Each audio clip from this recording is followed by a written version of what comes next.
materinya ini ya, malam ini ya. Kita mau otak-atik lokal database di Flutter, oke. Menggunakan Hive. Nah, kenapa pakai Hive? Kenapa pakai Hive gitu? Karena ini merupakan salah satu lokal database yang cukup cepat ya teman-teman, cukup cepat sejauh ini, cukup cepat. Teman-teman bisa lihat di pubdev sini, oke. Nah, ini dia termasuk cepat banget ya teman-teman, dibandingkan yang lain gitu. Nah, ini kayak misalnya dibandingkan SQLite gitu ya, dia kecepatan bacanya itu jauh lebih. Nah, jadi kalau untuk membaca 1000 iteration dengan Hive gitu ya, ini cuman sekian milisecond doang gitu.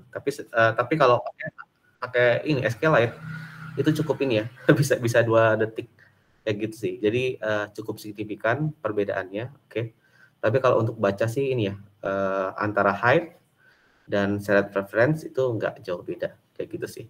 Nah, yang paling beda itu nanti ketika nulis data ya. Ketika nulis data pakai Hive lebih cepat, oke, pakai shared preference itu lebih lambat gitu. Memang sih nggak ini ya, memang sih kalau teman-teman cuma nyimpan beberapa data doang itu nggak terlalu ngaruh ya sebenarnya, nggak terlalu ngaruh sih. Kayak gitu sih. Oke, nah ini benchmark seperti ini. Jadi bisa dijadikan opsi dan penggunaannya juga cukup mudah ya. Teman-teman cukup di tahapnya itu cukup init, oke, init. Nanti kalau ada data mau disimpan, tinggal panggil ini box.put. Udah sih, udah kesimpan datanya. Nanti kalau pengen ngambil lagi tinggal box.get kayak gitu. Oke, seperti itu. Nah, kita coba demoin, ini oke, projectnya saya jalankan aja. Nah, ini untuk menjalankan projectnya saya menginstal ini ya, pet provider. Akan diperlukan ya teman-teman pet provider ya. Untuk apa? Untuk mendapatkan get temporary directory gitu. Nah, ini akan kita butuhkan untuk menginisialisasi si Hive-nya gitu sih. Nah, inisialisasinya tuh ini seperti ini, oke. Jadi si Hive ini sebentar, masih banyak join, masih agak berisik ya teman-teman, sorry. Oke, si Hive ini jadi oke.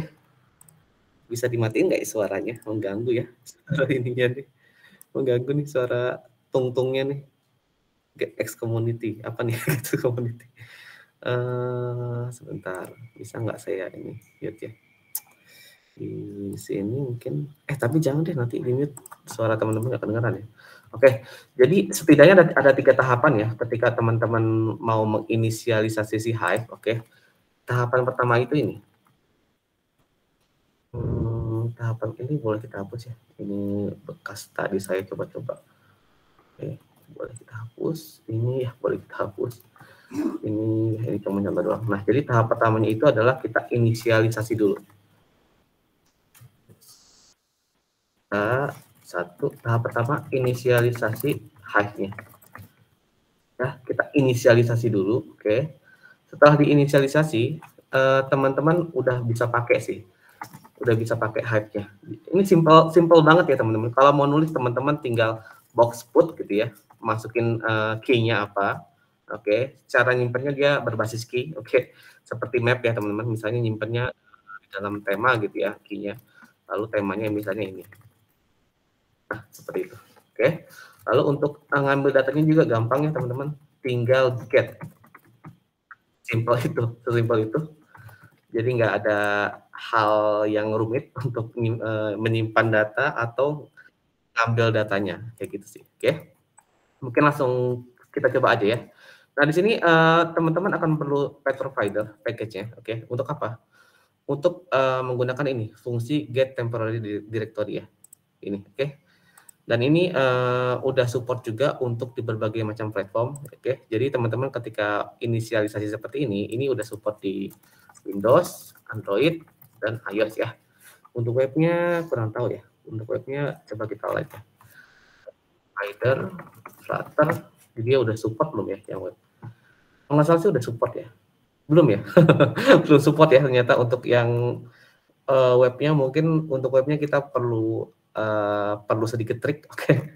kalau pengen menggunakan pet provider, mungkin ada cara lain ya untuk nge-get pet di webnya. Oke. Nah, di sini itu sebenarnya ini sih sesimpel kita tuh pengen menentukan gitu ya, datanya itu disimpan di mana gitu. Nah, di sini saya nyimpan di get temporary directory kayak gitu ya, seperti itu.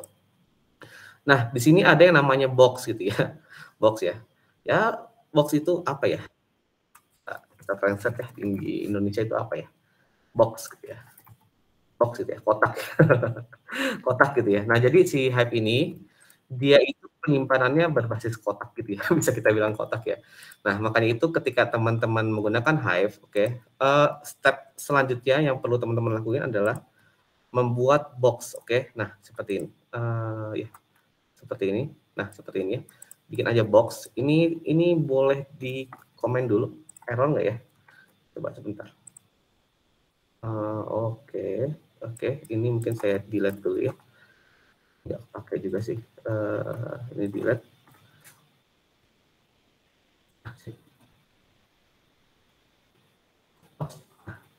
Jadi teman-teman yang perlu dilakukan menyimpan box, membuat deklarasi boxnya dulu.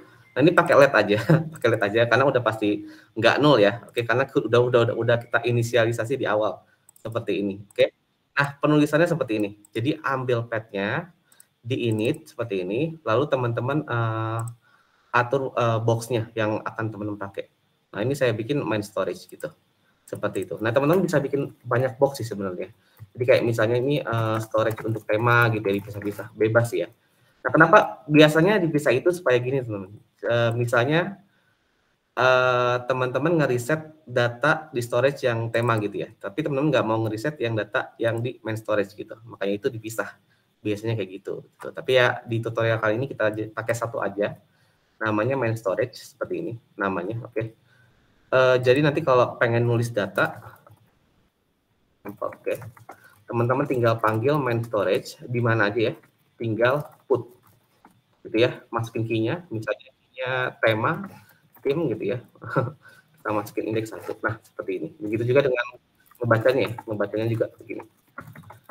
Nah, seperti itu ya. Ini untuk menulis datanya, ini untuk membaca datanya kayak gitu. Cukup mudah sih ya, sebenarnya kayak map sih. Kayak map seperti itu. Oke. Gitu. Inisialisasi dan kita udah tinggal pakai ya. Ini tinggal pakai nih apa data yang mau disimpan. Nah, di sini saya coba buka dulu ya halamannya. Mungkin ini kita coba yang common ya, yang common dulu kasusnya itu seperti apa. Oke. By the way, saya agak cepet-cepet ngomongnya, minum dulu bentar ya. Oke, setidaknya ada 3 kasus yang pengen kita coba ya dengan local storage. Oke, mungkin saya tulis dulu kasusnya itu apa aja. Kita bikin dulu ya menunya di mana, di sini, di setelah UI example deh. Oke, nah kasus yang pertama itu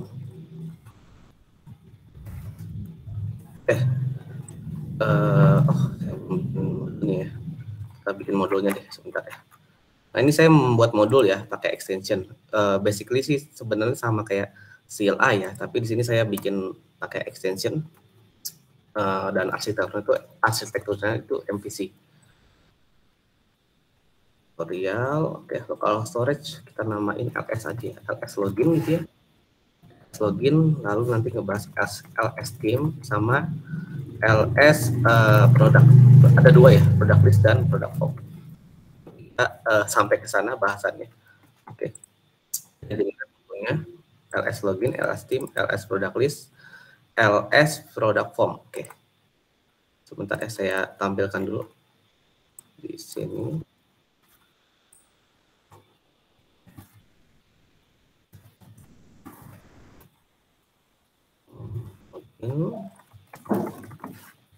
Bisa-bisa supaya nggak pusing gitu ya nanti.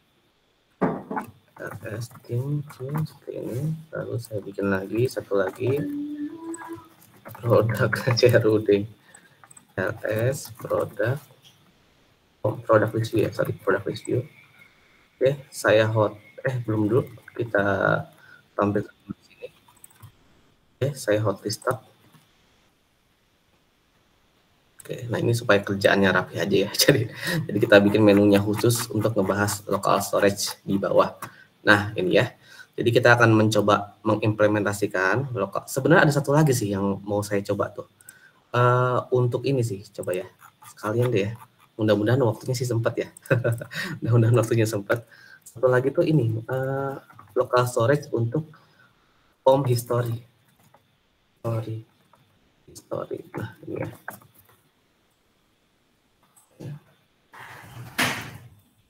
Home history. Nanti kayak misalnya teman-teman udah sempat isi text field sebelumnya, ketika dibuka lagi nanti datanya nggak hilang gitu ya. Nanti kita coba ekspor juga, oke? Sampai sana. Kita coba ekspor sampai sana ya, oke? Siap, seperti itu. Oke, kita ini ya, kita ke yang pertama dulu, oke? Local storage untuk menyimpan token sebenarnya, oke? Kenapa sih kita menyimpan token gitu di local storage? Idenya gini teman-teman, itu kan ketika teman-teman login, oke, dengan API, itu kan biasanya mendapatkan token ya. Dan token itu biasanya diperlukan tuh untuk mengakses API lainnya gitu. Misalnya API untuk get product, API untuk get customer, itu kan memerlukan token ya di header-nya. Nah, makanya itu biasanya ketika kita sudah mendapatkan token ya, yang ditukar dengan email dan password tentunya ya, token itu disimpan di local storage gitu. Buat apa tujuannya? Kenapa nggak nyimpennya di variabel aja gitu ya? Nah, ini ada alasannya, kenapa dia nggak disimpan di variabel. Kalau teman-teman simpan di variabel, ketika aplikasinya ditutup dan dibuka lagi, itu tuh udah hilang gitu ya. Nilai dari variabel itu udah hilang dan dia akan kembali ke awal seperti itu. Tapi kalau teman-teman simpan di local storage, oke, tokennya udah disimpan tadi, itu nggak hilang gitu. Jadi meskipun aplikasinya ditutup dan dibuka lagi, teman-teman bisa ambil tokennya. Kayak gitu, oke. Jadi basicnya seperti itu, ceritanya seperti itu, oke. Nah, di sini kita coba bikin login yang sederhana dulu, oke. Kita bikin UI-nya dulu ya. Bikin UI-nya dulu. Di sini kita pakai reusable widget-nya aja kita pakai ya. Reusable email, lalu reusable password, constant dibuang.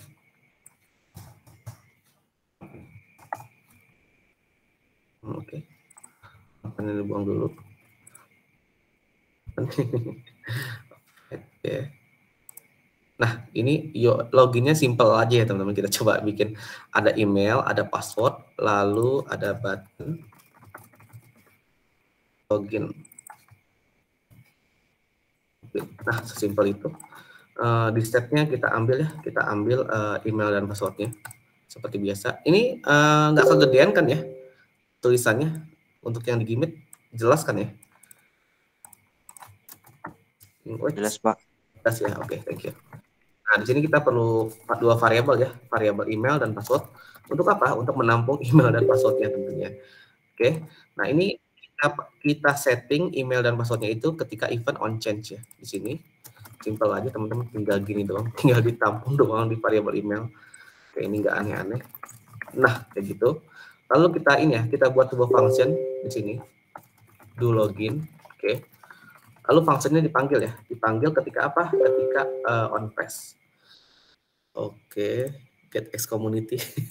Saya quit dulu. Oke, telegramnya seperti ini. Nah, ini kita link ya. Kita link tombolnya dengan function do login.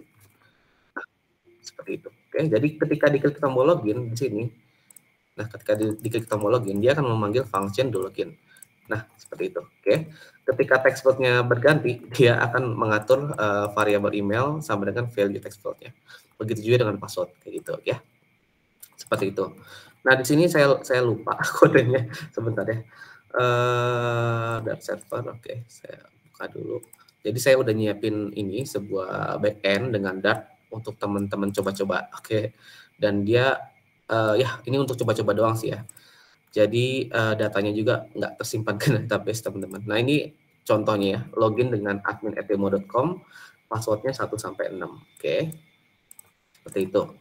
Nah, di sini ini kita setting aja ya nilai awalnya sesuai dengan yang tersedia supaya kita nggak ngetik dari awal. Di sini saya setting seperti ini. Oke, di sini saya setting nilai awalnya sesuai dengan variabel password gitu ya. Copy start. Oke, kita restart. Agak bawah ya, agak bawah nih. Nah, di sini. Nah, sip. Oke. Di sini saya mau bikin ketika diklik login, dia akan memanggil HTTP request ya untuk login gitu. Nah, tujuannya kita pengen mendapatkan token ceritanya gitu ya. Nah, di sini makanya saya bikin sebuah request. Pakai Dio aja. Saya membuat sebuah request dengan Dio. Oke. Seperti ini.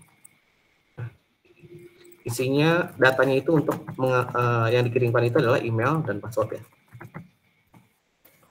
Email dan passwordnya ya yang dari export ya teman-teman, begini. Nah, di sini endpointnya kita pakai ini nih. Regresi. Ya, kenapa mas? Nah, di sini saya pakai API out, oke, action login kalau nggak salah ya. Ya, mudah-mudahan benar ya. Nih, kita coba print responnya. Kita tes dulu ya, kita tes dulu endpoint itu udah bekerja atau belum ya. Saya zoom out dulu sedikit. Nah, seperti ini. Kita tes dulu ya, teman-teman. Tes dulu. Diklik login. Nah, dia udah mengembalikan sukses true. Nah, ini contoh API-nya ya. Jadi yang terjadi itu, teman-teman nggak usah fokus ke API-nya. Jadi yang terjadi itu gini, teman-teman. Yang terjadi itu ketika kita mengirimkan email dan password, dia kan biasanya mengembalikan token ya. Nah, di bawah sini kan ada tokennya nih. Nah, token ini biasanya disimpan di local storage gitu. Kayak gitu. Nah, gimana cara nyimpennya? Cara nyimpennya gampang. Cara nyimpennya ya teman-teman ambil dulu tokennya. Nah, ini kalau kita lihat kan bentuknya map ya. Bentuknya map. Oke. Berarti kalau saya mau ambil token, saya perlu memanggil indeks data dulu, key data, baru kita panggil key token gitu ya. Jadi cara ngambil tokennya gini. Oke.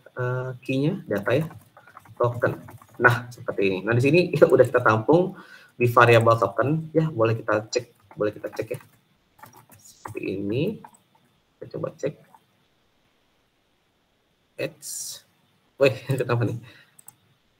Nah, udah dapat ya. Variabel tokennya udah dapat, udah ada di dalam string token. Nah, yang kita lakukan adalah kita menyimpan token itu, oke, ke dalam local storage. Caranya gimana? Kita panggil aja boxnya. Nah, ini saya nyebutnya main storage ya, main storage. Teman-teman bebas mau menamakan apa aja, tapi di sini saya menyebutnya main storage. Oke. Caranya gampang banget, cukup kayak gini doang teman-teman. Di put, oke, di put token, oke, saya pengen menyimpan dengan key token, lalu dimasukin variabelnya. Nah, seperti itu, simple itu, oke. Oke, kita coba ya, percobaannya gini aja, nih. Ini kan, nggak bisa ya. Percobaannya, nah, gimana ya? Saya pengen nunjukin kalau tokennya itu udah tersimpan gitu ya. Saya pengen nunjukin itu sih. Oke, mungkin caranya gini aja nih. Caranya ketika di main.dart, kita buka dulu main.dart-nya. Nah, ini kita coba baca ya token. Nah, kita baca kayak gitu aja ya. Jadi dari sini nih, ketika diklik, dia akan memanggil HTTP request dan kita akan ambil tokennya. Lalu kita simpan tokennya di main storage gitu ya. Nah, kayak gitu. Oke, kita coba dulu panggil sekali. Ya, kita panggil sekali, udah tersimpan tokennya. Lalu kita coba baca di fungsi mainnya. Jadi kalau di hot restart kan dia akan membaca ini ya, data pada key token kayak gitu ya. Hot restart. Nah, seperti itu. Nah, ini udah tersimpan sebenarnya. Udah tersimpan tokennya kayak gitu. Nah, biasanya yang saya lakukan adalah saya nggak pengen tiap kali ngebaca token itu harus di get seperti ini gitu. Biasanya kita bikin kelas untuk menampung itu semua. Buat apa? Supaya ketika teman-teman butuh tokennya, teman-teman nggak perlu panggil feature seperti ini gitu. Ini kan agak repot ya, Makanya itu sebaiknya teman-teman buat sesuatu gitu ya, buat sebuah kelas untuk menampung datanya gitu. Di mana aja, di sini boleh. Dalam service boleh, atau mau bikin kelas khusus juga boleh seperti ini nih, app session token. Nah, seperti ini. Oke. Jadi ketika inisialisasi awal, teman-teman load tokennya. Token sama dengan main storage get token. Nah, kayak gini. Oke. Lalu kalau mengecek tokennya, teman-teman bikin kayak gini. Storage, put token sinkronus ya, jangan lupa ini asinkronus, ini asinkronus. Ketika di put jangan lupa kita setting tokennya yang ini sama dengan ini. Iya, kayak gini. Ini.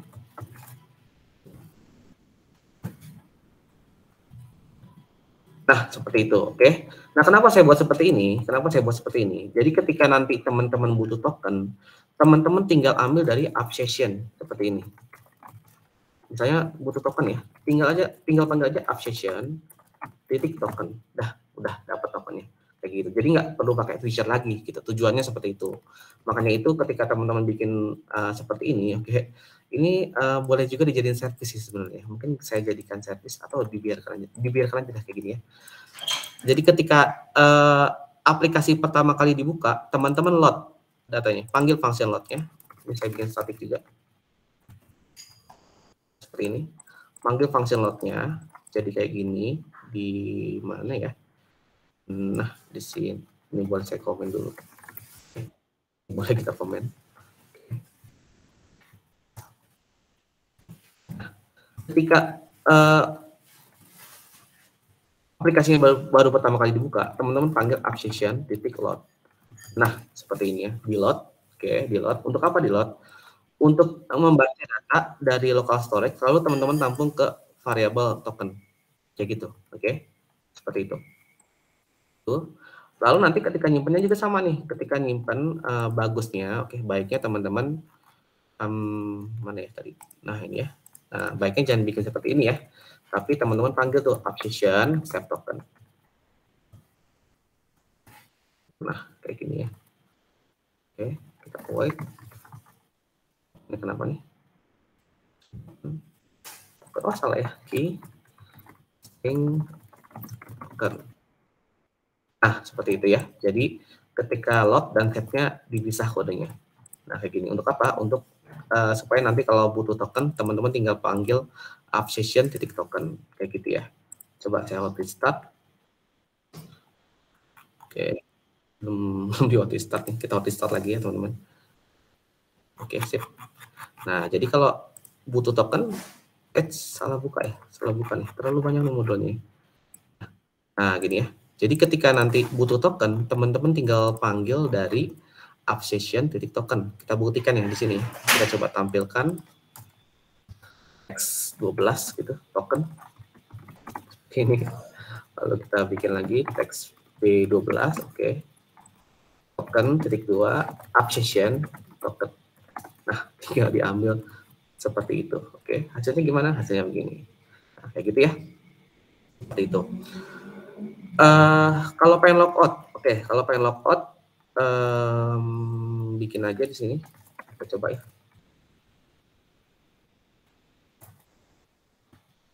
Logout.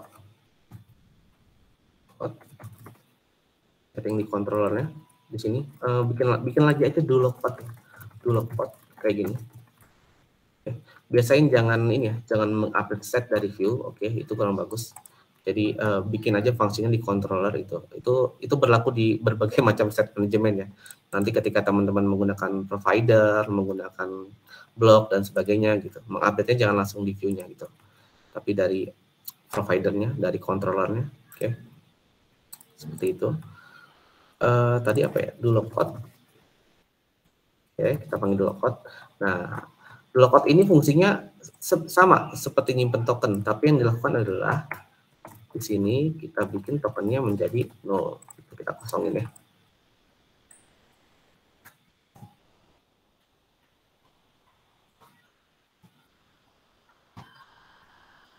Gitu. Oke.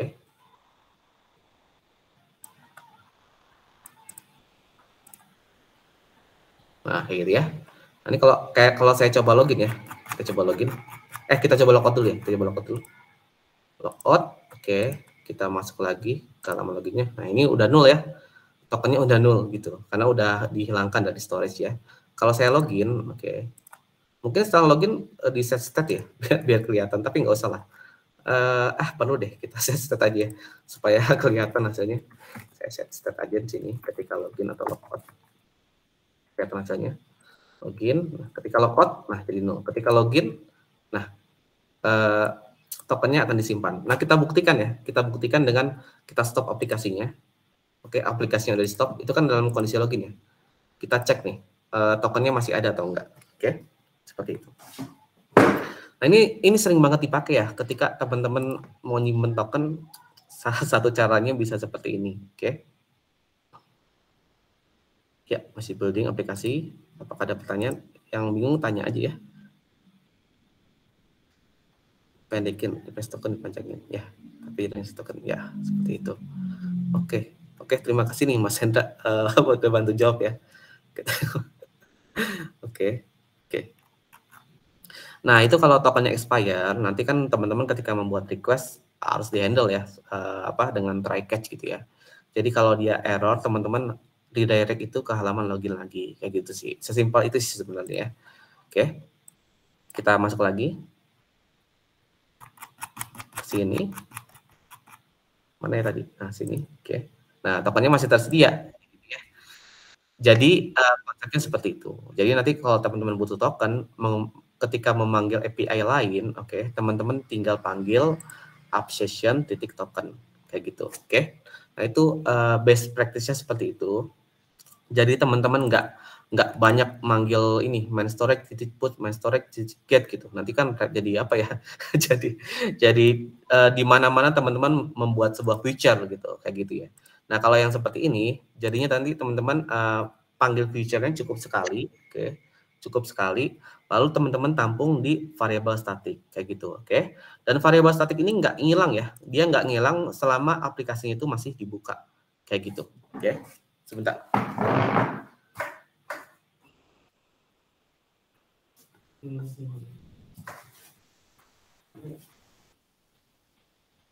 Ada pertanyaan terkait ini, terkait token di local storage sebelum saya lanjut ke materi berikutnya? Silakan ya yang mau tanya. Oke, clear ya? Request dibuat instead. Berarti requestnya dibuat ini di instead. Request apa nih? Token masa hidupnya pendekin. Biar nggak perlu login lagi. Intinya sih itu ya. Tujuannya tuh biar nggak perlu login lagi ya. Berarti requestnya dibuat di instead. Requestnya ini, request HTTP mungkin ya. Kalau request HTTP itu nanti ketika tombolnya diklik ya tentunya. Oke, tapi di dalam function main teman-teman ini load data local storage ya, kayak gitu. Jadi sebelum teman-teman masuk ke halaman yang lain-lainnya gitu, entah dashboard, entah apa gitu ya.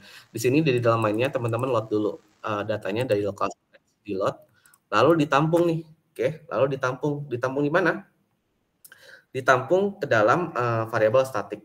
Oke. Kayak gitu sih. Konsepnya seperti itu. Oke, gampang ya? Gampang. Oke. Kita mungkin masuk ke materi berikutnya. Oke, kita coba memainkan tema, teman-teman. Kita memainkan tema di sini dan masih pakai local storage juga. Oke. Kita buka dulu menunya. Nah, yang ini ya, LS Team. Oke. Kita masuk ke sini. Sip. Kita akan coba memainkan local storage untuk menggunakan tema ya. Nah, ini biasanya dipakai kalau misalnya teman-teman pengen simpen konfigurasi temanya gitu ya ke dalam local storage kayak gitu. Jadi ketika nanti aplikasinya dibuka, ya dia temanya masih sesuai yang kita pilih kayak gitu sih. Oke, idenya seperti itu. Oke. Nah, ini bisa diterapkan seperti ini. Misalnya kita perlu tema dulu ya teman-teman. Kita pakai tema yang udah kita buat di tutorial sebelumnya. Seharusnya nggak saya hapus ya. Mana ya?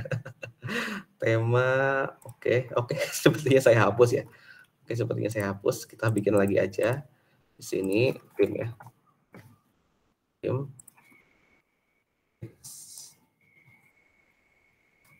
Nah, di sini kita bikin tema. Saya siapin 3 tema aja. Oke, light theme gitu ya. Materialnya di import dulu. Get right game data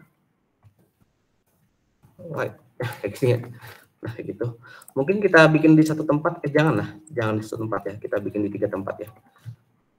Daripada harus kita perbaiki.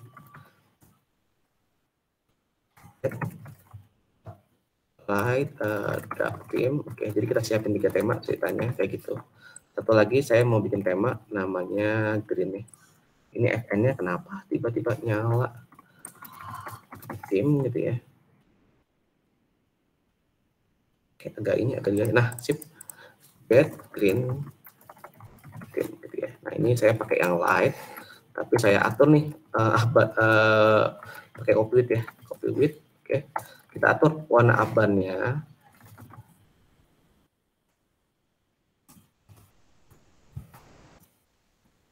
Warnanya kita bikin jadi green ya. Nah, itu ya. Warna scaffoldnya kita bikin jadi green juga, tapi agak tipis. Nah, jadi kita di sini udah punya 3 tema, sorry. Kita punya 3 tema. Oke, kita akan coba memainkan local storage untuk menyimpan tema. Oke, kayak gitu. Nah, sebelumnya mungkin di sini saya bungkus dulu dengan tim, karena perubahannya itu nanti pengen saya implementasikan di halaman ini aja. Oke. Nah, di sini saya membuat sebuah tema tim data tim gitu ya. Oke lah, atau sorry, bikin list dulu ya, tim list gitu ya. Kita bikin get light theme, oke, get theme sama get green theme. Nah, seperti ini, oke. Nah, defaultnya ini saya setting ke light theme gitu ya.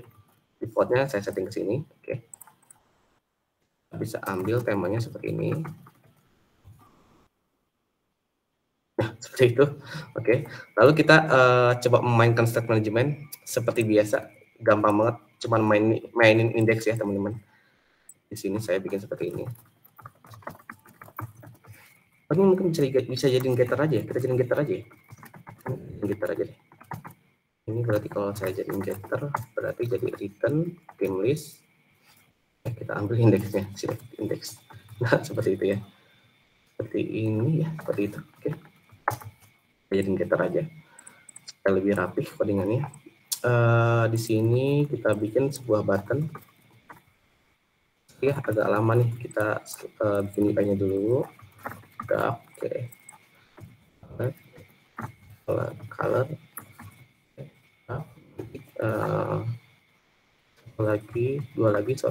dua lagi kita bikin light sama green ya. Nah, di sini kita bikin function, nanti saya jelasin ya. To update theme, kita masukin indeksnya. Nah, kita setting select indeksnya, select indeksnya kita setting dengan indeks, lalu kita set state. Nah, simple itu. Oke, nah di sini kita tinggal panggil co update update theme. Oke, masukin indeksnya. Ini pakai indeks yang 0, ini pakai yang indeks yang pertama, ini pakai indeks yang 1. Oke. Ya, nanti kalau bingung tanya aja ya, teman-teman. Oke. Coba. Nah. Salah 2 ya. Nah, seperti itu ya. Jadi di sini kita udah punya 3 tema, oke.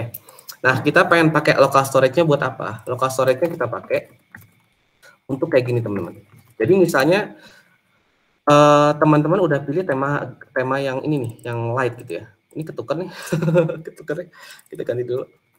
Light, yang ini dark ya. Nah, misalnya kasusnya teman-teman itu udah pilih tema yang gelap gitu ya. Lalu pindah ke tema yang putih atau pindah yang ke hijau gitu ya. Nah, teman-teman pengen bikin ketika nanti aplikasinya dibuka lagi, oke. Temanya itu tetap yang hijau aja gitu. Ini kan kalau kita balik lagi dia temanya udah berubah ya kan. Nah, makanya itu kita perlu simpan itu indeks temanya di dalam local storage, oke. Seperti itu. Nah, di mana kita nyimpennya? Kita nyimpennya di sini aja nih. Di sini ya boleh di sini. Storage gitu ya. kita put, oke, tim. Nah, ini penamaan bebas ya, saya bikinnya tim index aja, tim index aja atau tim aja boleh, tim masukin index seperti ini, oke. Nah, kayak gitu ya. Jadi ketika ada perubahan, kita simpan ke dalam local storage, kayak gitu, oke. Lalu ketika init state, oke. Nah, ini caranya bukan di sini nih, jangan di init state ya. Ini teman-teman bikin lagi service-nya. Bagusnya bikin service ya. By the way, tadi saya salah sih. Ini bukan save session ya. Namanya seharusnya service. Kita coba bikin service baru namanya tim service ya. Nah, itu isinya apa? Isinya sama kayak app session tadi. Ada fungsi save, ada fungsi load. Nah, seperti itu. Jangan lupa dijadiin asinkronus. Kayak gini, oke. Ini selected index. Nah, kayak gini. Kita bikin seperti ini. Nah, ini udah bisa kita pindahin nih kodenya tadi nih. Ini seharusnya saya pindahin sih. Oke, jadi saya pindahin aja kodenya supaya rapih. Gini.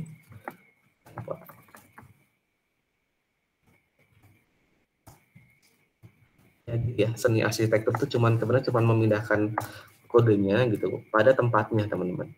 Jadi nanti codingan teman-teman terlihat jauh lebih rapih.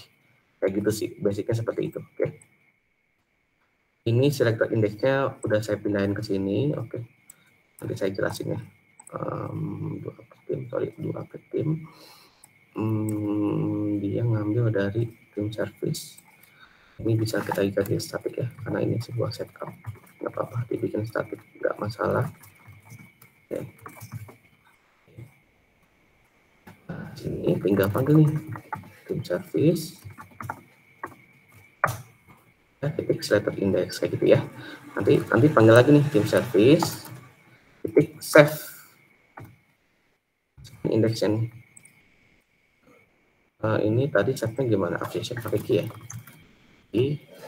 Atau nggak usah pakai key, langsung value-nya boleh. Value-nya aja langsung ya. Save index gitu ya. Nanti di sini teman-teman panggil main storage-nya nih untuk nyimpen data. Oke, tim. Memang agak ribet ya di awal, tapi nanti aplikasi teman-teman enak banget sih mainnya, nggak sulit gitu ya. Ini jangan lupa di setting seperti ini. Begitu, oke. Begitu juga ketika load ya. Ketika load teman-teman bikin seperti ini. Await, main storage. Okay. Nah, seperti ini. Nah, ini harus di-handle ya. Karena ada kemungkinan temanya itu nol, teman-teman. Ada kemungkinan nol. Makanya teman-teman perlu pakai tanda tanya 2 kali, oke. Jadi kalau nol kita setting ke 0 gitu ya. Ini perlu di-handle, kalau enggak nanti error. Seperti itu. Nah, ini konsepnya sama ya. Konsepnya sama dengan app session tadi. By the way, ini namanya bukan app session nih, sorry banget. Ini salah, ini contoh yang salah teman-teman. Ini seharusnya saya pindahin ke service. Ini salah, mungkin kita perbaiki aja ya. Kita perbaiki aja. Ini salah sih, ini contoh yang sangat salah. Kita ganti di sini. Boleh nyebutinnya jadi user service, boleh lah ya. Kita ganti jadi, udah ada ya user service. Kepake nggak ya user service-nya? Oke, kita namain user service saja. Nah, ini application-nya diganti ya, kita rename menjadi user service seperti ini. Oke. Ini application-nya diganti aja. Nah, ini seharusnya seperti ini gitu ya. Mungkin saya refactor dulu teman-teman. Sorry, kita refactor dulu ya. Oke, ini save, masukin indeksnya. Yang ini. Ya, yang itu. Lihat ada error di mana lagi ya. Di sini udah nggak error. Di sini error, kenapa? Karena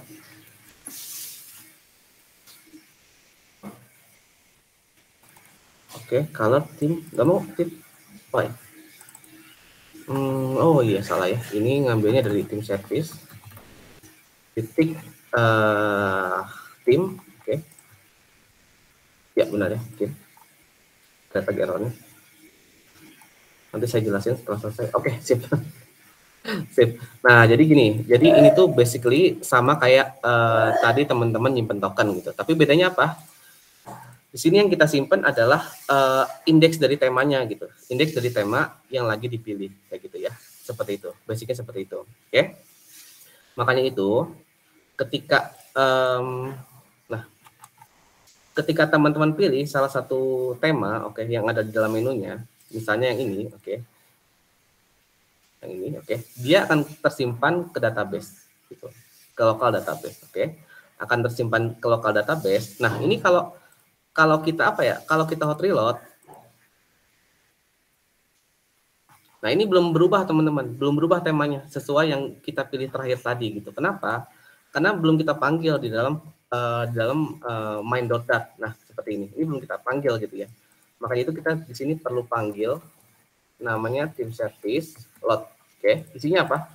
Isinya ini. Team service load. Dia akan membaca dari storage team gitu ya. Kalau ada ya dipakai, kalau nggak ada ya di setting 0 gitu ya. Kita perlu panggil itu di fungsi load. Ini absensi ini masih ada. Absensi ini masih ada sih. Sebentar deh. Oh masih ada ya absensinya. Ini bisa dihapus. Saya hapus ya. Hapus. Sorry ya, saya hapus.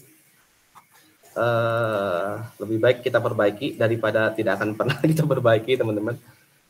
User service, oke. Ini ganti user service. Ya, udah ya. Ada lagi, masih ada lagi user service, masih ada lagi user service, oke. Ada lagi user service, oke. Udah hilang. Restart.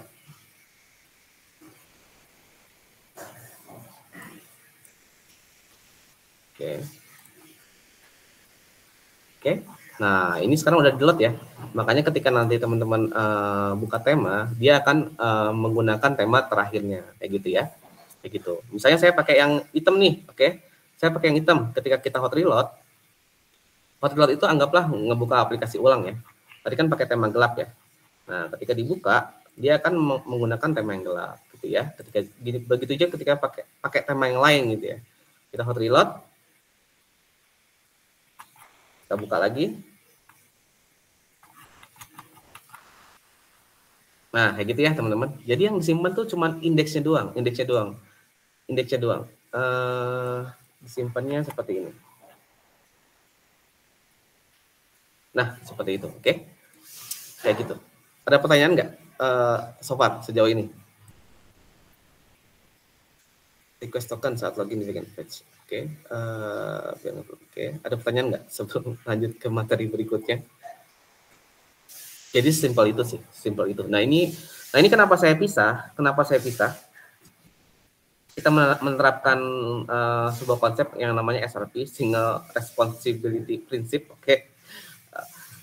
Jadi teman-teman tuh ketika ngoding, ketika membuat sebuah kelas, oke, teman-teman bisa bikin kelas itu tuh spesifik untuk memainkan sesuatu gitu. Contohnya ini, tim service ya. Ini benar-benar untuk mengatur data tema, kayak gitu sih, oke. Begitu juga dengan user service tadi. Nah ini benar-benar untuk mengatur data token gitu, dipisah kodenya. Supaya apa? Supaya rapi. Kayak gitu sih. Dan ini bagus ya teman-teman, bagus seperti ini. Nanti kalau teman-teman suatu waktu pengen ganti, oke, pengen ganti dari Hive gitu ya, teman-teman pengen ganti pakai yang lain gitu ya, teman-teman tinggal ubah di kelas service-nya, kayak gitu. Jadi nggak usah ubah di mana-mana gitu ya, tinggal ubah di kelas service-nya, kayak gitu, oke. Seperti itu. Apa bisa menyebabkan memory leaks?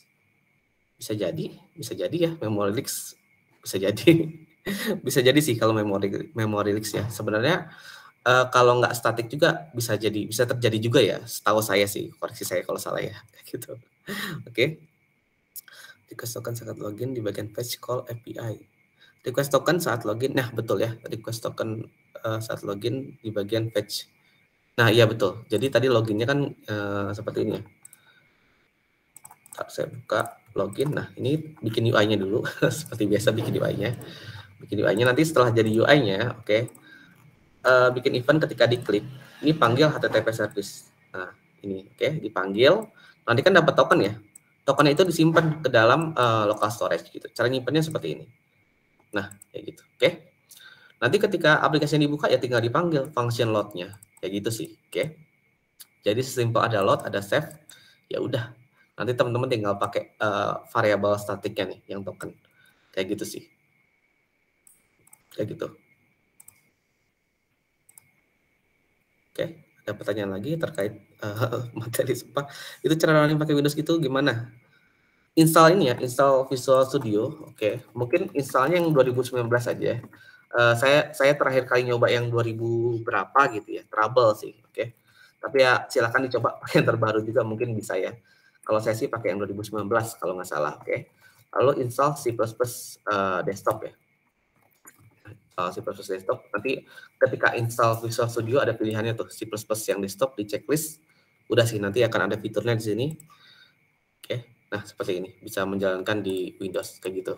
Nah ini saya sering pakai mode ini, misalnya kayak misalnya mau bikin Flutter web, oke, daripada saya debug di browser langsung agak lemot, lebih baik saya debug di Windows gitu, jauh lebih cepat sih, jauh lebih cepat kayak gitu sih, oke, gitu. Oke, nah itu ada linknya tuh untuk mencari memory leaks ya. Best practice-nya ya seperti itu, dicari memory leaks-nya tuh di mana ya, nanti diperbaiki kayak gitu. Thank you Mas Hendra. Thank you Mas Hendra. Oke, kita lanjut ya ke materi berikutnya. Kita lanjut ke materi berikutnya, yaitu kita mau bikin CRUD produk. Oke, CRUD produk, dan kita akan memainkan Mas bagaimana cara membuka storage untuk mati update, kan banyak pilihan. Kalau ini ya, sebenarnya kan ini ya, sebenarnya tuh pilihannya itu kan SQL atau NoSQL, ya nggak sih? Kalau yang SQL itu, teman-teman bisa pakai SQLite gitu. Kayak SQLite. Oke. Tapi kalau NoSQL ini banyak nih, bisa pakai reference gitu ya. Bisa pakai ini, bisa pakai Hive gitu ya. Bisa pakai banyak banget ya kayaknya. Saya lupa lagi. Kayak gitu sih. Kalau sekedar buat nyimpen token gitu ya dan sebagainya, kayaknya nggak perlu pakai SQLite deh. Kayaknya heboh banget gitu. Kecuali teman-teman butuh local database yang perlu query gitu ya. Query select-nya tuh agak advance gitu ya. Baru teman-teman pakai SQLite gitu. Tapi kalau buat nyimpen data-data lokal kayak gini sih pakai Hive aja cukup sih. Dan Hive itu kan paling cepat juga ya so far gitu. Nggak ada salahnya untuk dicoba pakai Hive aja. Kayak gitu sih. Dibandingkan pakai SQLite kayak gitu. Kita bisa akses. Aduh, kurang tahu nih. Kurang tahu ya soal itu. Kurang tahu bisa akses atau enggak. Oke. Nah, pakai secure storage juga oke gitu. Jadi banyak sih pilihannya, banyak pilihannya. Kayak gitu. Oke. Kita lanjut ke materi berikutnya. Jam 8. Oke. Ke produk CRUD, oke. Produk CRUD, oke. Nah, kadang teman-teman nih bisa juga nih bikin aplikasi yang datanya tuh di lokal doang gitu ya. Jadi nggak perlu API gitu. Itu bisa juga teman-teman. Itu bisa juga, itu possible juga ya. Dan datanya itu nggak hilang gitu. Teman-teman bisa nyimpan ke local storage gitu ya. Caranya seperti ini. Misalnya di sini saya contohin CRUD aja, CRUD produk, oke. Dan datanya itu dari lokal, oke. Gimana caranya? Caranya gini. Kita masuk ke TRQ dulu. Oke, kita masuk ke yang product list ya di sini. Oke, nanti kita buat product list ya. Oke, nanti kita buat product list ya. Mungkin lebih bagus teman-teman langsung bikin dulu service-nya supaya lebih gampang maintainnya. Di sini saya bikin produk lokal produk gitu ya, lokal product service gitu ya. Product. Oke, kita samain lokal product service dot kelas lokal product service seperti ini. Nah, kayak gitu, oke. Di sini simple aja. Saya di sini punya sebuah list, oke. List produk seperti ini dan dia static. Kayak gitu, oke. Lalu saya punya fungsi save. Saya punya fungsi save dan saya juga punya fungsi load. Nah, kayak gitu. Fungsi save-nya ini untuk menyimpan, oke. Untuk menyimpan ini data produknya ke dalam local storage gitu ya. Seperti ini. Put products. Bisa nggak ya produk langsung ya? Coba kita lihat. Seharusnya sih bisa ya. Seharusnya sih bisa ya. Kita coba aja ya. Kita coba aja. Oke. Lalu fungsi load-nya ini untuk membaca key local storage dari produk seperti itu. Nah kalau nggak ada, kalau nol kita masukkan list kosong aja. Ini seperti ini. Nah kayak gitu. Pertama kita bikin dua fungsi ini dulu untuk save dan untuk load. Oke. Untuk save dan untuk load. Nah, seperti biasa, loadnya ini dipanggil di main.dart. Local product service load, belum statik ya, saya bikin statik aja.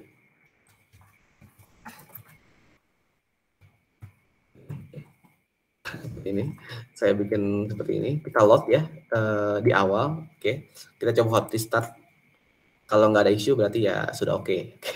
Sudah oke ya, sudah oke, teman-teman. Oke, good. Next, kalau udah jadi ini, kalau teman-teman udah berhasil bikin, wah kenapa nih?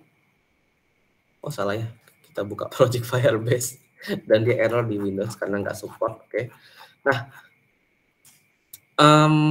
ketika teman-teman tadi udah selesai bikin servisnya, teman-teman tinggal pakai servisnya, sebenarnya kayak gitu sih ya. Oke, kita coba aja ya, kita coba pakai servisnya, local product service yang ini. Oke, seperti ini. Mungkin saya geser di bawah dulu atau di kanan, boleh deh. Saya geser di kanan dulu ya, teman-teman, si local service-nya. Nah, di sini, oke, kita masuk ke halaman view-nya. Mana view-nya ya? Oke, nah ini view-nya yang list product. Oke, di sini simpel aja. Saya mau bikin pakai card biasa, lalu saya bungkus dengan list view ya. Caranya, nah ini item card, pakai snippet item card, nanti jadinya seperti ini. Ini saya sharing sedikit snippetnya. Nah seperti ini jadinya. Lalu saya pengen bikin card ini menjadi list view gitu ya. Saya tekan Alt Shift V gitu ya. Alt Shift V.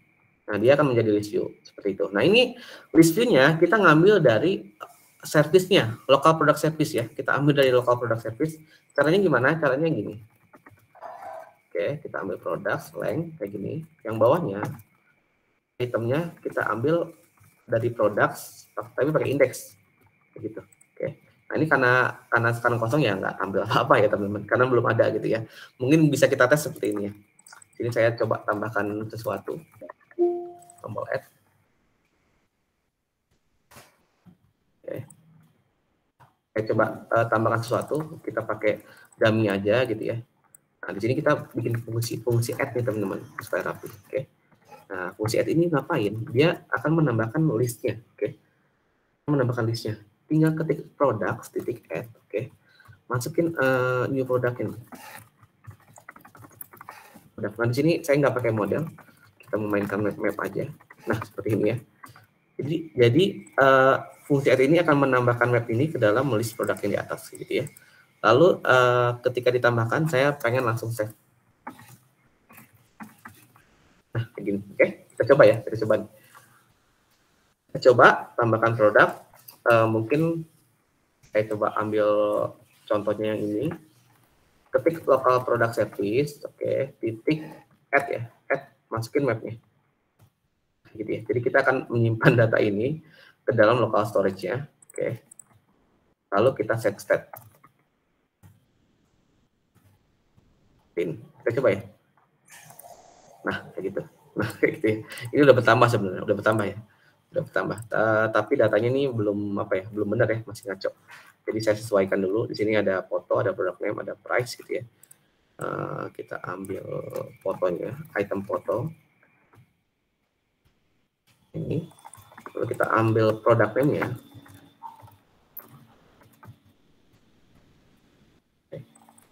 Bisa ya teman-teman. Teman-teman mau bikin aplikasi yang nggak pakai Firebase gitu, nggak pakai HTTP, bisa bikin aplikasi lokal gitu ya Pak. Caranya gimana ya? Ya ini pakai local database gitu ya.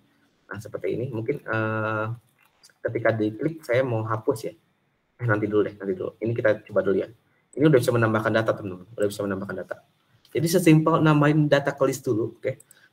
Tambahin data ke dalam list lalu di save di local storage. Buat apa? Buat apa di save? Supaya ketika di hot reload, oke, kita hot reload ya. Oke, lalu teman-teman buka lagi product listnya. Nih, oke. Itu datanya tuh nggak hilang. Kayak gitu sih. Konsepnya seperti itu ya. Jadi sesimpel teman-teman menambahkan item ke dalam list yang ini, oke. Oke, tapi datanya itu di save ke local storage gitu. Ya. Di save ke local storage. Nah, nanti ketika aplikasi dibuka, dibaca lagi dari local storage-nya, lalu ditampung ke dalam list products, kayak gitu. Nah, jadi datanya nggak hilang, kayak gitu ya. Seperti itu, oke. Nah, di sini saya pengen menambahkan lagi fungsi untuk delete-nya. Oke. delete-nya itu kita buat misalnya ketika ini ya, ketika listnya itu diklik ya. Ketika listnya diklik, nanti dia hilang gitu ya datanya. Oke. Nah, di sini saya bikin service-nya dulu. Oke. Kita masukkan produknya kayak gini. Produk, oke, good. Nah, ini kita remove aja langsung nih, remove produk. Udah, kita save. Sinkronus ya, sinkronus. Oke, kita remove, lalu kita save. Kita coba ya. Ini kita bungkus dengan Inkwell, oke. Tekan Alt I ya teman-teman. Kalau pengen bungkus dengan Inkwell, tekan Alt I. Itu dibungkus dengan Inkwell. Lalu teman-teman panggil service local product service. Oke, delete. Produk ini item ya, item. Lalu setelah itu ngapain? Setelah itu di set state. Gitu ya. Coba. Nah, ini udah berhasil dihapus nih. Kayak gitu ya. Kita tambahin, kita hapus. Tambahin, kita hapus. Oke. Mungkin ini harganya saya bikin acak ya. Pakai random aja. Next integer 1000. Oke. Kita coba. Nah, jadinya dia lebih bervariasi ya. Begitu juga dengan produk name-nya mungkin kita seperti ini. Ada beberapa cara untuk mengacak ya sebenarnya. Bisa seperti ini juga teman-teman. Sekalian saya setting. Bisa seperti ini juga. Oke, nah ini saya membuat sebuah list, misalnya ada gudang-gudang filter gitu ya, ada odol ciptaden gitu ya, lalu ada misalnya mie sarimi gitu ya, rebus gitu ya, lalu ada teh gelas. Nah ini cara shuffle-nya bisa seperti ini. Product name sama dengan, nah, kita ngambil indeks yang pertama, tapi sebelum kita ambil kita shuffle dulu. Nah gitu ya, supaya dapat acak nanti product name-nya. Kita tampilkan di sini produknya. Kita coba ya. Nah, seperti itu. Oke. Kalau pengen namanya acak. Nah, ini udah 3 fitur ya yang kita coba di sini, oke. Yang pertama itu untuk menampilkan data, oke. Yang kedua itu untuk menambahkan data seperti ini. Yang ketiga itu untuk menghapus data, oke. Satu lagi yaitu untuk mengupdate-nya. Nah, mengupdate-nya bisa seperti ini. Mungkin mengupdate kita butuh indeks ya di sini. Ya, butuh indeks ya. Butuh indeks ini produk seperti ini. Saya geser. Nah, untuk update-nya saya perlu bikin seperti ini. Ada indeks, ada new produknya, oke. Nanti kita bikin kayak gini aja nih. Indeks sama dengan new product, gitu ya. Nah, simple itu, oke. Tinggal kita panggil function update-nya di sini. Mungkin event-nya ketika ini ya, ketika diklik trailingnya. Ini saya pakai icon button aja. Oke. Edit, oke. Coba. Nah, ketika diklik edit, kita pengen update datanya. Di sini saya panggil local product service titik update, masukin indeksnya, masukin data produk barunya nih, mau seperti apa gitu. Di sini saya langsung masukin item aja, tapi saya ganti harganya itu menjadi random next integer. Nah, kita ganti jadi acak ya. Ini gimana? Nah, ini belum terupdate karena belum kita set state ya. Dulu. Kalau lebih dengan state manajemen lain seharusnya sama ya. Bedanya ini set state gitu ya. Mungkin kalau pakai provider pakai notify listener gitu ya. Pakai getX control titik update gitu ya. Bedanya di situ doang sih ya. Oke, kita coba buka. Nah, udah berhasil ya. Ini fungsi update-nya seperti itu. Nah, ini sekalian saya contohin. Ini contoh kode yang nggak bagus, oke. Ini contoh kode yang nggak bagus. Kenapa nggak bagus? Karena teman-teman mencoba mengupdate state-nya di dalam view. Nah, ini kurang bagus, teman-teman. Ini kenapa kurang bagus? Nanti kalau sewaktu-waktu teman-teman pengen buka lagi kodenya, ini nanti teman-teman nggak bisa tahu apa yang terjadi di dalam view product list gitu. Oke. Nah, ini bagusnya teman-teman bikin itu di controller gitu, atau di providernya gitu ya, atau di apapun ya namanya, dipisah, intinya dipisah ya. Oke. Makanya itu di sini kita harus pisahkan kodenya supaya kita tahu nih apa yang terjadi dengan modul ini begitu. Oke. Seperti itu. Nah, pisahnya dari yang mana dulu? Dari yang atas nih, yang add misalnya. Nah, ini teman-teman cut, oke, kodenya di cut. Teman-teman bikin function seperti ini. Nah, ini untuk add-nya. Namanya kita panggil Karena udah bisa kita buang ya, karena dia udah di dalam controller kita sendiri. Nah, seperti ini ya. Nah, ini contoh yang bagus seperti itu, dipisah jadi kodenya. Oke. Nah, ini kita tinggal panggil controller add. Nah, kayak gini enggak ya? Ya kayak gitu. Kayak gitu, oke. Begitu juga dengan yang delete nih. Nah, ini enggak bagus ya. Enggak bagus teman-teman memanage state-nya itu dalam view. Oke. Enggak bagus. Jadi kita update aja. Kita update, kita buka controllernya. Ini. Nah, di sini kita bikin lagi function untuk delete. Nah, kayak gitu ya. Ini dia butuh item, ya udah kita masukin itemnya. Nah, kayak gitu. Kita buka lagi product listnya yang delete. Nah, ini diganti ya. Ini tinggal manggil controllernya. Oh, delete item. Nah, kayak gitu. Begitu juga dengan update ya. Ini nggak bagus teman-teman bikin di sini. Teman-teman bikinnya di providernya, di controllernya, atau dimanapun lah ya. Sesuai state manajemennya masing-masing. Oke. Ini update ya. Add, index, map. Ini. Oke, apa yang kurang? Update, udah ya, udah. Update-nya. Nah, di sini tinggal kita panggil function ini. Ini index sama itemnya. Nah, seperti itu ya.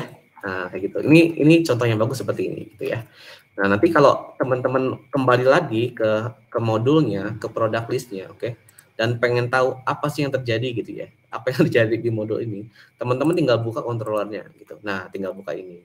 Oh, di halaman produk ini dia itu ada proses penambahan data ya, gitu, ada penambahan data. Oh, di sini juga ada proses menghapus data dan mengupdate data, seperti itu sih, oke. Best practice-nya seperti itu, oke. Kayak gitu teman-teman, oke. Seperti itu untuk CRUD. Ini teman-teman bisa bikin aplikasi, oke. Jadi kalau ngomongin aplikasi itu nggak harus selalu connect dengan API ya teman-teman. Bisa juga teman-teman bikin aplikasi yang dia itu datanya itu benar-benar lokal kayak gitu, oke. Dan ini akan kepake ya kalau teman-teman mau bikin aplikasi yang nggak perlu koneksi internet, ya bisa nyimpen datanya di local storage seperti ini, oke, kayak gitu. Nah, terakhir ya, mungkin setelah ini tanya jawab, oke, terakhir. Yaitu kita pengen menyimpan data dari form, oke, jadi nggak hilang datanya, oke. Saya masuk ke sini, saya buka PR controllernya, mana ya? Nah, ini, oke, form history, ini, oke, ini simple sih, ini misalnya kayak bikin text field gitu ya, pakai reusable widgetnya aja supaya nggak panjang, konstannya kita buang, dan name, lalu ada misalnya memo boleh ya, memo field gitu ya. Dan name ada address. Nah, seperti ini. Nah, kita pengen bikin ketika kita ketik gitu ya, datanya itu nggak hilang gitu ya. Jadi ketika dibuka lagi nanti datanya itu masih muncul. Nah, itu gimana caranya? Teman-teman seperti biasa mainin local storage ya. Mainin local storage ya, oke. Dan itu lagi-lagi teman-teman bikin service-nya, oke. Supaya apa? Supaya rapih kodenya. Ini saya bikin lagi misalnya form story service. Nama jangan asal ya, penamaan kelas jangan asal, nanti jadi kesulitan. Lebih baik teman-teman spend waktu 2-3 menit, 4 menit gitu, bahkan setengah jam untuk menentukan nama lebih baik daripada dikasih nama asal-asalan. Oke. Nah, ini sama ya seperti konsep sebelumnya. Kita perlu namanya save, oke, lalu kita perlu yang namanya load, kayak gini, oke. Nah, di sini saya simpen nih. Ini kan kita ada apa nih? Ada name sama address ya. Name, address. Ini ketika di save, oke, kita simpan nih. Sorry, yang disimpan apa ya? Yang disimpan name nih. Sama addressnya. Oke, boleh kayak gini aja. Atau saya bikin seperti ini. Ya, kita bikin seperti ini aja dan wajib diisi dua-duanya. Nah, ketika di save, teman-teman tinggal di save ya di main storage. Pakai put, oke. Key-nya apa? Key-nya ya sesuai ya. Name seperti ini. Lalu ada dua jadi dan address. Gitu. Begitu juga dengan get nih. Getnya jadi kayak gini, name sama dengan main storage get name. Kalau nggak ada pakai petik 2 kayak gitu ya. Nah, seperti ini basicnya di sini ya. Jadi di set dan di load. Jangan lupa ini fungsi loadnya dipanggil ketika teman-teman ini belum statik ya, kita bikin statik aja dulu.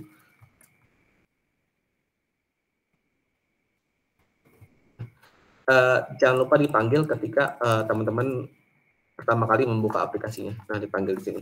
Oke, kita panggil namanya apa tadi? Form history service. Oke, load. Kayak gitu ya. Kita load. Nah, sekarang tinggal diimplementasi di sini, teman-teman. Nah, initial value-nya, oke, kita ambil dari, nah ini ya. Kita ambil dari form history service titik name. Gitu. Oke, begitu juga dengan address-nya. Gitu. Tapi ketika on change, nah ini saran saya teman-teman bikin di controller lagi. Oke, males bikin di controller deh daripada kodenya susah di maintain nanti ke depan, nanti pusing sendiri. bikin variabel email dan password, tampung aja dulu ya, ini email sama dengan value. Oke, lalu ini juga sama, bukan email ya, salah ya bukan email dan password ya, sorry, tapi name sama address ya, gitu. Ini ditampung, ini juga ditampung sama dengan value. Oke. Nah, di sini ketika teman-teman menyimpan datanya, ketika ada perubahan dan ditampung di variable name dan address, teman-teman save. Oke, teman-teman save historinya. Panggil aja save history gitu ya, nama functionnya boleh save history. Nah, teman-teman di sini ngapain? Teman-teman panggil service yang tadi udah dibuat.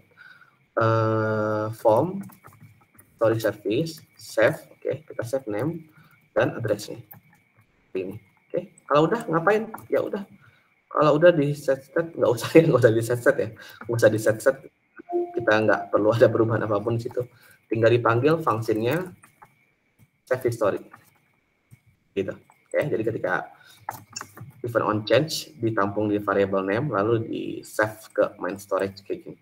Oke, kita coba hot restart. Jangan dulu deh, iya hot restart aja. Oke, kita hot restart aja. Kok jadi galau ya? Kita hot restart.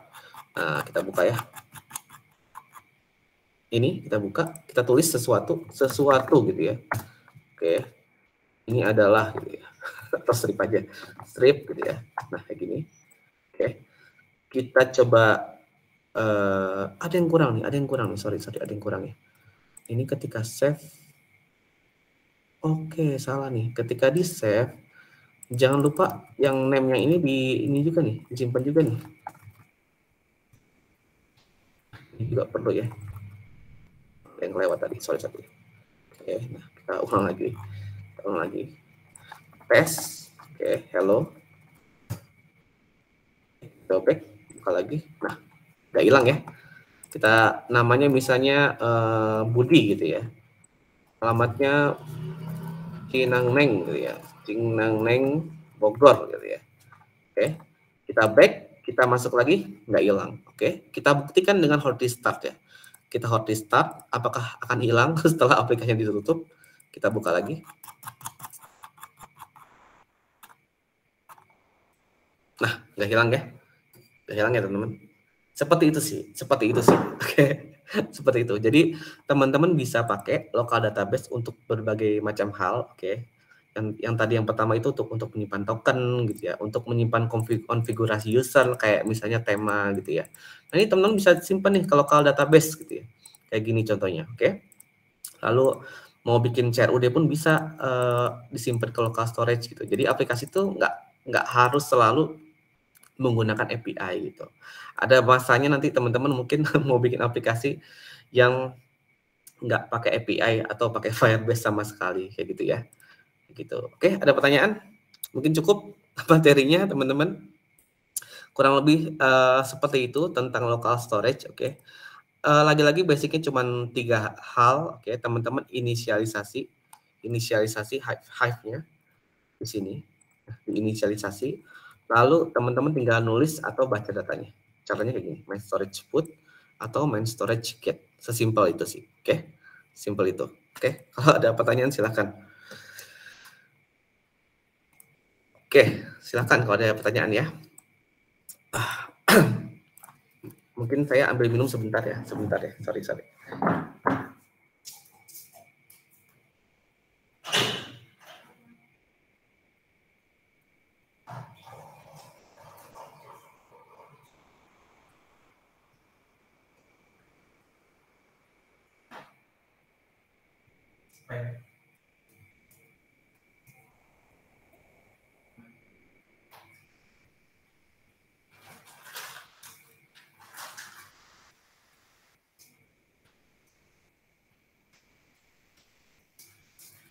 Oke, ada pertanyaan?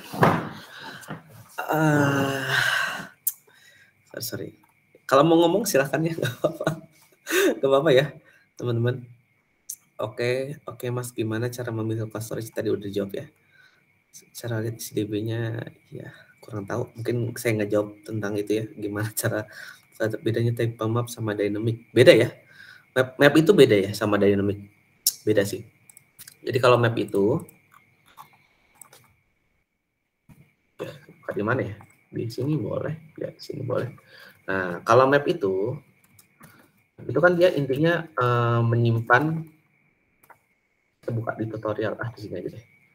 Ya di sini. Kalau map itu dia kan menyimpan apa ya? Menyimpan data dengan basis key ya. Makanya itu di sini kayak map itu misalnya dia ada product name gitu ya. Hello ini, kalau ada price gitu. Nah, kalau map itu dia cirinya dia selalu menggunakan key gitu. Ini nih, key-nya. Ada key, ada value. Jadi dia itu sebuah variabel juga, tipe data juga, tapi dia itu bisa menampung banyak nilai gitu.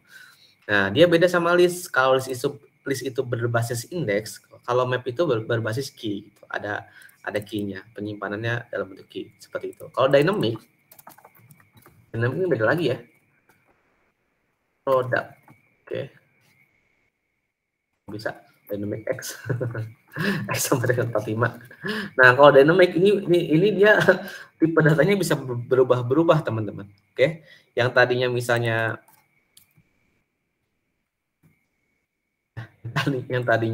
integer gitu, dia bisa tiba-tiba berubah jadi string kayak gitu sih. Oke. Nah, ini beda sama var ya. Nah, beda sama var ya. Dynamic sama var itu beda. Kalau dynamic ini dia selalu akan mengikuti isi nilainya gitu. Jadi kalau nanti suatu dari integer gitu ya kita ubah jadi string, ya dia akan menjadi string gitu. Kalau kita ubah lagi jadi integer, ya dia akan menjadi integer gitu. Agak ini ya, agak complicated ya si dynamic ini. Oke, emang lebih aman sih pakai var aja sih. Nah, kalau var ini ketika awalnya itu integer ya dia akan tetap menjadi integer gitu. Dia nggak akan bisa menjadikan string gitu. Oke, dan lebih bagus lagi jangan pakai var, pakai integer itu didefinisikan seperti itu ya teman-teman. Oke, begitu. Mudah-mudahan menjawab pertanyaannya. Oke. Nah, tadi salah ya. Salah mana sih ini ya. Sip, kayak gitu ya. Seperti itu. Kalau hapusnya dari bawah atau tengah-tengah bisa nggak, Mas? Hapusnya dari bawah atau tengah bisa ya? Nih, bisa tuh. Tuh, bisa ya. Karena tadi kita remove-nya bukan berdasarkan indeks. Indeks juga bisa sih sebenarnya. Berdasarkan indeks juga bisa. Itu kan yang dihapus sesuai item yang lagi dipilih ya. Kalau saya pilih yang tengah ya, yang dihapus yang di tengah gitu. Kalau saya hapus yang paling atas, yang dihapus yang paling atas, kayak gitu sih. Oke. Seperti itu. Oke. Kalau koneksi putus biar aplikasi tetap bisa dipakai berarti pakai Hive ini ya, Mas. Bisa dibilang gitu. Bahkan di beberapa kasus ya sebenarnya teman-teman bisa terapin kayak gini nih. Misalnya kalau online nanti dia ngambil data pakai HTTP gitu. Tapi kalau offline kalau ada masalah teman-teman ngambil data dari local storage. Bisa seperti itu sih, ya. Kayak gitu. Tapi kalau pakai Firebase sih nggak usah pikirin itu ya, karena dia udah ada fitur offline-nya. Emang canggih banget sih si Firebase ini. Oke, seperti itu ya. Iya. Project yang menerapkan local storage Hive dibutuhkan saat kapan? Kriteria daerah yang sulit akses internet. Nah, iya betul ya. Teman-teman tahu ini nggak sih? Tahu apa ya namanya? Mocha ya, Mocha. Mocha. Ini kan aplikasi udah banyak dipakai ya sebenarnya. Mungkin bisa dijadikan ide ya buat teman-teman. Nah, ini kan aplikasi udah banyak dipakai ya di restoran gitu ya. Tapi kan kalau misalnya pedagang kaki lima gitu kan dia agak sulit ya kalau harus selalu ada koneksi internet gitu kan. Dan mereka juga terbatas gitu budgetnya gitu untuk selalu membeli internet mungkin ya kayak gitu. Nah, teman-teman bisa bikin aplikasi, oke, yang dia itu datanya di lokal gitu. Itu cocok banget sih untuk bikin aplikasi untuk teman-teman yang ada di daerah gitu ya, yang koneksinya kurang stabil gitu, atau untuk pedagang kaki lima gitu yang dia itu harus apa ya, harus bisa berdagang di mana aja gitu kan. Ya kan kalau harus ada internet kan kadang gimana ya, kadang dia entah lagi di bawah terowongan gitu ya, nggak ada sinyal gitu kan, jadi kan nggak kepake aplikasinya, kayak gitu sih. Kayak gitu sih. Mungkin contohnya yang paling gampang gitu ya, bisa kita bayangkan tuh ya ini, aplikasi point of sales gitu ya. Untuk pedagang kaki lima, kayak gitu sih. Oke. Seperti itu Mas Andre, pertanyaan bagus. Mas mau tanya extend MVC and controller itu dari mana? Extend MVC controller yang mana ya? Coba saya lihat. Kadang saya tuh lupa juga gitu sama kalian sendiri. Coba kita lihat ya. Extend MVC controller yang mana ya? Oh ini, implement. Oke. Ini tuh ini tuh saya sebenarnya nggak pakai implement ini juga nggak masalah ya teman-teman, nggak masalah, bisa dibuang sih. Ini kosong, ini custom ya. Ini custom dan masih kosong, belum saya isi, bisa dibuang sih. Gak usah pusing masalah ini ya. Ini yang saya pakai ini arsitekturnya MVC teman-teman, MVC, oke. Yaitu sesimpel memindahkan view dan controller kayak gitu, oke. Dipisah kodenya. Jadi kalau mau bikin login, mau bikin halaman login, UI loginnya itu ada di view, oke. Proses loginnya itu ada di controller. Sesimpel itu sih, kita pisah kayak gitu. Nah, ini kalau teman-teman perhatiin sih ini ya stateful biasa ya.